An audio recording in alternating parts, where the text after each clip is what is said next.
원포인트 민법. 위험부담. 원칙, 채무자의 위험부담.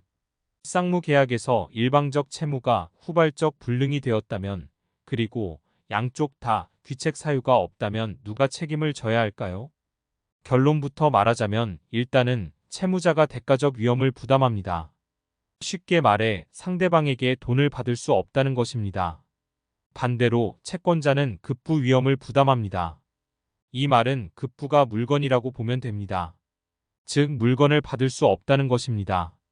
계약 후 급부의 멸실로 후발적 불능이 되었다는 것입니다. 다시 말해 쌍무계약에서 물건이 후발적 불능이 되면 채무자는 돈을 받을 수 없어 대가적 위험을 부담하고, 다른 말로 반대 급부 위험을 부담하고, 채권자는 물건을 받을 수 없어 급부의 위험을 부담하고, 다른 말로 물건의 위험을 부담한다는 것입니다. 서로가 위험 부담을 가지기 때문에 서로가 이행을 청구할 수 없습니다. 정리하자면 쌍방이 책임 없는 사유로 급부가 멸실된 경우 서로에게 이행을 청구하지 못하고 위험을 부담한다는 것입니다. 그러나 민법 제537조는 임의 규정이라서 당사자의 특약으로 위험 부담을 약정할 수는 있습니다. 선지 보겠습니다.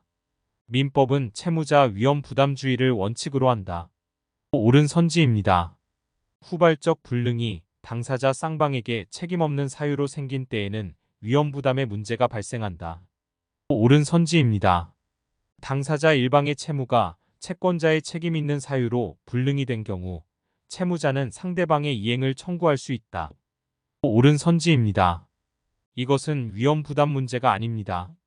위험 부담은 책임 없는 사유로 후발적 불능일 때 서로에게 이행 청구를 못한다는 것입니다. 책임 없는 사유일 때 위험 부담의 문제가 생깁니다.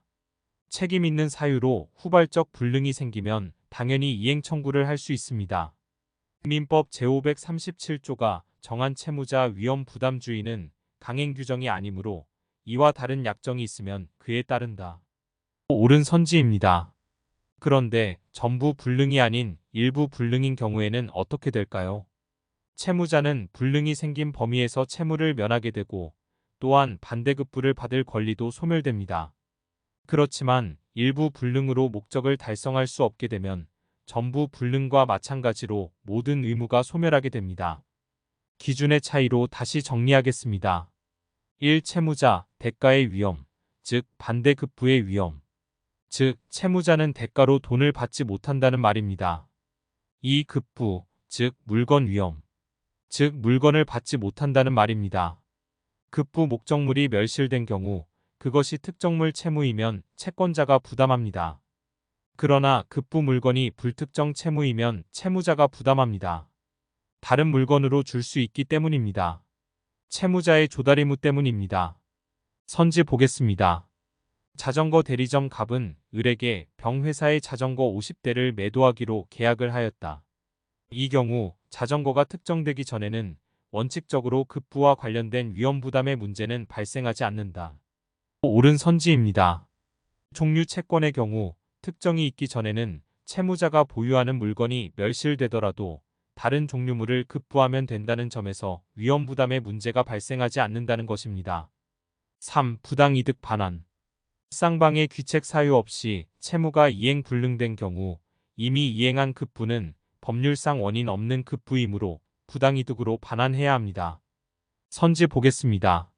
쌍무계약에서 당사자 쌍방의 귀책 사유 없이 채무가 이행 불능된 경우 채무자는 급부 의무를 면함과 더불어 반대 급부도 청구하지 못하므로 쌍방 급부가 없었던 경우의 계약 관계는 소멸하고 이미 이행한 급부는 법률상 원인 없는 급부가 되어 부당이득의 법리에 따라 반환 청구할 수 있다.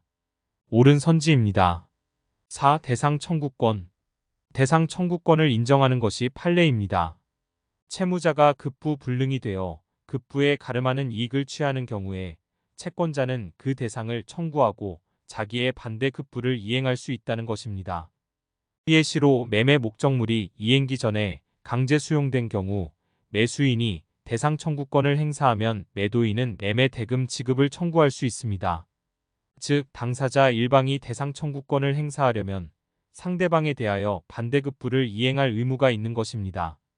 예시로 토지 수용으로 인한 수용보상금 청구권, 화재로 인한 화재 보험금 청구권 등이 있습니다.